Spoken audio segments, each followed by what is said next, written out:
Tim MacMahon from ESPN joining us now on the D&M Leasing Hotline here on Shan, RJ, and Roberto. Good morning, Tim. 7:20. You're in LA right now. 7:20. When was the wake-up call? Howdy, partners. I am sitting in Dallas. Mass practice today, and then we'll hop on this little airplane and flying out to the West Coast. So, no, I didn't. If I'm in L.A., you know I ain't waking up that early. Come on now. That's what I thought. Barely wake up this early, RJ's like, I had to set an alarm for Tim. I was like, so he must be in L.A. So I was like, now, I might have had to set an alarm, but not to wake up at 7 some odd. Yes. All right, so I watch y'all's podcasts and listen to it pretty regularly. Is Windhorse, is he really this much of a saint, like, for real? Like, I've never heard anyone say a bad word about this guy. He doesn't, like, get ugly while, you know, like the rest of us can. Is he really this innocent and sweet? The man has extreme patience. I will certainly say that. He has a very calm, cool demeanor. He also has remarkable discipline, believe it or not. Windhorst has not looked at his mentions on Twitter since he moved to Miami before the 2010-2011 season. And obviously, you know, things got toxic. The Cleveland people were mad at him, blah, blah, blah. I wish I could do that. I just happen to have one of the quicker mute trigger fingers in the West. Wait, so you believe him that he hasn't looked at the mentions? Because he's still posting. Yeah. No, he does not look at the mentions. I'm telling you, he has not looked at his mentions in almost 15 years. Wow. All right, what is the last story or thing that you did that had your mentions being lit up the most? Was it you and Luka? I mean, that was toxic, yeah. You know, the J kid writes some positive stuff. Was another way. And listen, honestly, though, Mavs fans tend to get mad at me a lot. I have gotten better at not looking at mentions, and again, I also have. I'll put it this way: if you're a Mavericks fan who is constantly like yammering in my mentions, just know you've been muted a long time ago. I don't see you. I mean, I caught it the other day for just saying Luka looks exhausted defensively, and they're like, "Oh my gosh, he's got 5 fouls, you dummy!" Yeah. And I was like, "I know, same but thing. I still think he's exhausted." And then if I talk about his whining and crying, oh my god, I think Mavs fans right now used to be Aggies fans of Johnny Manziel, but Mavs fans right now they're most psychotic in the Metroplex, in my opinion. That's me saying that, not Tim. Well, the funny thing is, like, you're going to run Luka out of town. It's like, listen. If Luka ultimately decided to leave Dallas, it wouldn't be because there was a meanie in press row. There would be other factors in play there. Now, having said that, I do think that they have dealt with the other factors and put a core around him that fits. And I was critical of their moves to the trade deadline. They have worked out very well. Luka has been ecstatic this season. Him and Kyrie are clicking. I think the threat of Luka discontent has been minimized, and people say, "Well, what if they get bounced in the first round?" Well, Luka kind of said it the other day. Right now, you know, he's not holding up his end of the bargain in this series. Now, his end of the bargain is a massive end, right? Yeah. His end of the bargain is to perform at an MVP level, and he hasn't done that. You know, he hadn't shot the ball well this series, and then the knee is bothering him. Now, you know, we're going to practice. I would be surprised if he's doing a lot of practice today. I know he was really looking forward to having the 2 full days off, you know, plus the night tip and, you know, around-the-clock treatment type of thing. But was he exhausted the other day? You know, I'm sure there was some fatigue. Obviously, there's foul trouble. But the game plan was all sort of funnel hard into floaters, which he made him pay for. He hit those things. But Luka couldn't move. Like, he admitted his knee, like, he couldn't move laterally. And like, his step back, he's not getting the same kind of separation. Now, the first couple games obviously has nothing to do with it. He wasn't hurt then. He didn't hit shots. But the other day, he's not getting the same kind of separation. He's not getting the same kind of lift. That was a quick turnaround from Game 3. The extra day off, we'll see how much that helps. Tim MacMahon here on The Fan. Tim, one of the big talking points, the talking point afterwards, was Jason Kidd getting destroyed for not playing Gafford and Lively in the fourth. What's your thought on that criticism and Kidd's decision? Yeah, and I asked Jay Kidd about that, and he gave a legitimate basketball reasoning for his decision. Now, I think you can still second guess it. That's fair game, and that's part of being a head coach in the NBA. But he wanted to play that 5-out style. They wanted to open up the floor. They did score 33 points in the fourth quarter, and then the game plan again was to run hard and Paul George off the three-point line. Now, Paul George made that unbelievable corner three, which sometimes you just got to tip your hat and say, "Hey, wow." But they wanted Harden taking floaters. He shot 28% on floaters in the regular season. He was 5 of 6 in crunch time. So it kind of blew up in your face. It's funny because they had arguably their 3 best individual defenders on the floor. Maxi's one of their best individual defenders. Now, he's not the rim protector that Gafford and Lively is. He's not the shot blocking threat. So I think it's a fair second guess. I think that it's a fair conversation to have. It didn't work, so you can say it was the wrong decision, but there was legitimate basketball reasoning behind that. It wasn't like Jason Kidd forgot that he had these springy centers, sitting over there on the bench. And then, what he didn't say, but it's just a simple fact, he trusts Maxey to close games, I think, more than he trusts Gafford, who, as good as he's been, has only been here for 2.5 months.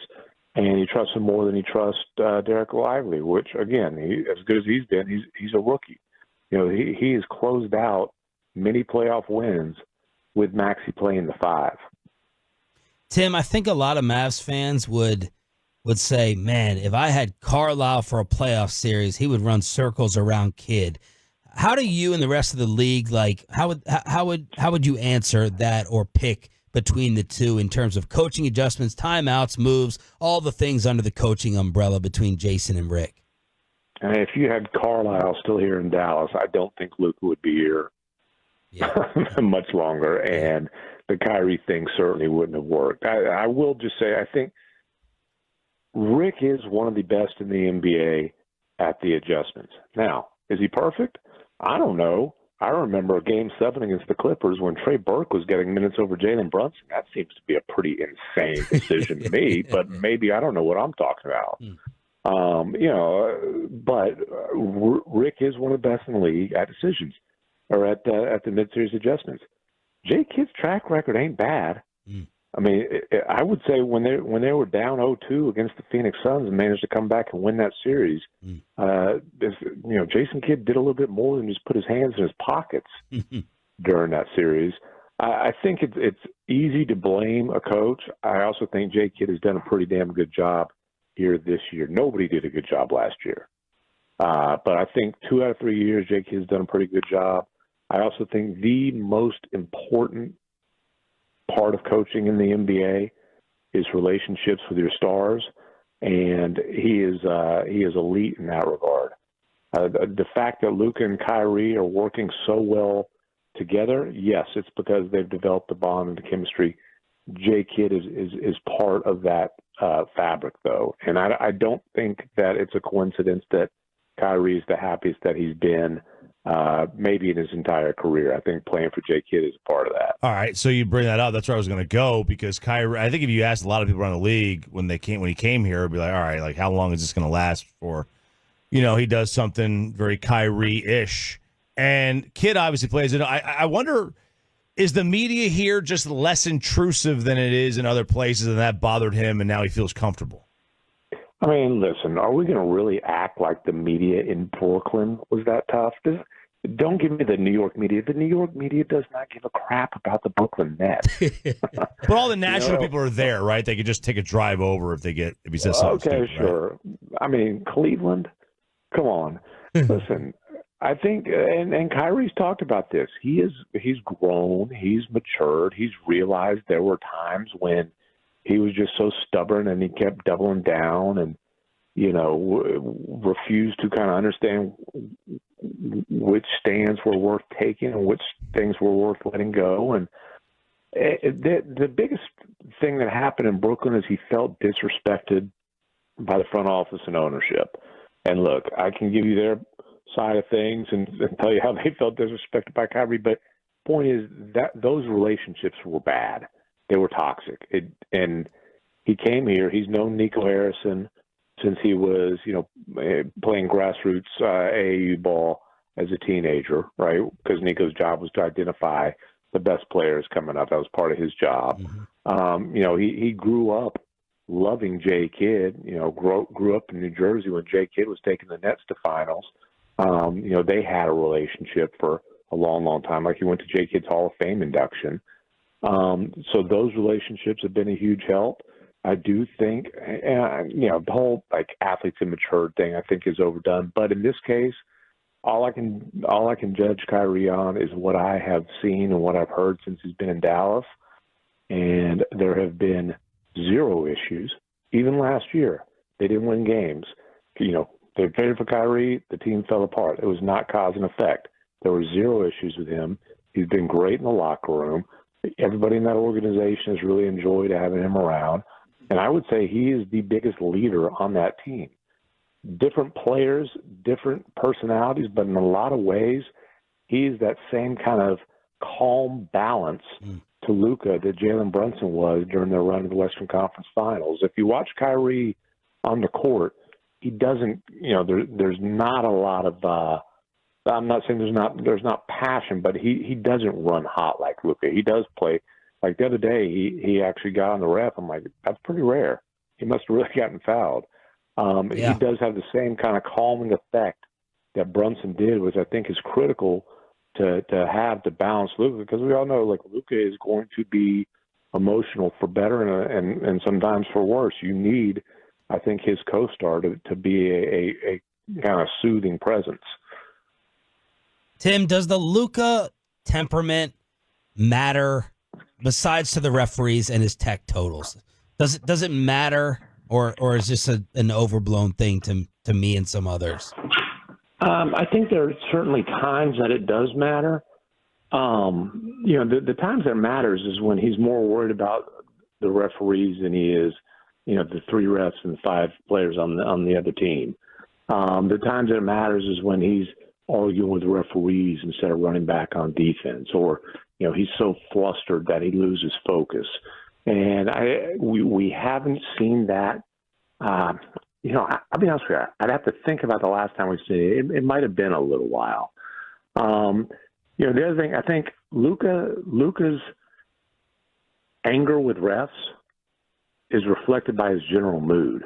And honestly, sometimes I think his anger with me is sometimes reflected by his general. I can relate to some of the referees sometimes. Yeah. But again, Luka's general mood has been giddy, really for the last, I'm not going to say since the trade deadline, because they did lose 5 of 6, but since they got on that roll after they lost 5 of 6 Camaro All-Star break, since, don't want to give J. Kidd too much credit, but he changed the lineup. The next thing you know, they're winning 16 of 18. And, they're playing the best defense in the NBA statistically during that stretch. Luka can't tell you often enough how happy he is. And I don't think it's a coincidence that while he got a couple tees rescinded during that time, there was, whatever it was, it was like a 20-game stretch, 20-something game stretch where he didn't get a tee that counted. Tim, what determines the rest of the series, and does Kawhi's status really matter for it, since the Mavs can't beat them with him off the floor? Well, I don't know that Luka's health determines the series, but it's obviously going to be tough for the Mavs if Luka's not something close to himself. As far as Kawhi's health goes, at this point, I will be surprised if he plays again in this series. I'm not going to sit here and tell you that's a good thing for the Clippers, because that would be an insane thing to say. Yeah. Hey, their best player, a 2-time Finals MVP, is out. That really helps the Clippers. But it does at least simplify things for them, right? Mm-hmm. You do see a much more aggressive James Harden, a much more aggressive Paul George. They don't feel like they have to get Kawhi involved. And getting Kawhi involved when he's dragging his leg out there, he didn't have any pop or lift, that hurt them. Now, listen, this whole there's psychological tendency to relax because Kawhi's not on the floor. Fool me once. What's that old saying? Fool me twice. I mean, fool me 3 times? No, that's not an excuse anymore. The Mavs better come out ready to play in the first quarter. You can't build or dig yourself a 26-point or a 31-point hole because you don't show up until midway through the second quarter. The other thing, if Luka's not himself, Kawhi can't wait a quarter and a half or 2 quarters to really kind of seize control of the game. If Luka's not right, or I'm sorry, not Kawhi, Kyrie. Yes. If Luka's not right, a scoreless first quarter from Kyrie can't happen. They need him to be aggressive from the get-go. Typically, Luka's going to dominate the first quarter, and Kyrie gets his stuff within the flow. But again, that's because typically Luka's playing at an MVP level. If he's not capable of doing that, then they're going to need more from Kyrie. Do you have a stronger opinion or prediction about the Lakers drafting Bronny or Kevin Durant's legacy after that sweep? I mean, Kevin Durant's legacy, give me a break. Come on, dude. His legacy is he's one of the top 10 all-time scorers and a 2-time Finals MVP who just has hopped around the league and has never been one who stays too long anywhere. By the way, I don't think he'll be staying too long in Phoenix. Not sure it's this summer, but I will be very surprised if he ends his career in Phoenix. Very surprised. He might end his career where he started. We'll see. LeBron, you're Rob Pelinka, and LeBron says, draft Bronny at 17 and I stay. What do you do? Well, it can't be any worse than the guy they drafted at 17 last year. I mean, it can't be any worse than the Russell Westbrook move. At least you're not paying this guy a max contract. So, if LeBron made you go get Russell Westbrook, then I guess it can make you draft his son. I don't know. The Lakers, though, the Lakers and the Suns, okay, really? It's all the coach's fault. The coach, come on, man. At some point, give me a break. Can players take a little accountability for themselves? And more so, how about the people who put the roster together? Yeah. Especially the Detroit version of Mark Cuban that bought the Suns. Give me a break, dude. You came in, you bought a team to become famous, right? You built the most top-heavy roster in the league because you want to make big splashes. And then, it's the coach's fault it didn't work out. Okay. Well, let's see if you can fire the coach every single year until you find one that makes your flawed roster work. Tim MacMahon, not waking up early in L.A. We'll take it in DFW. Have a good trip. Keep killing it. Thank you for the time. All right. Appreciate it, brothers.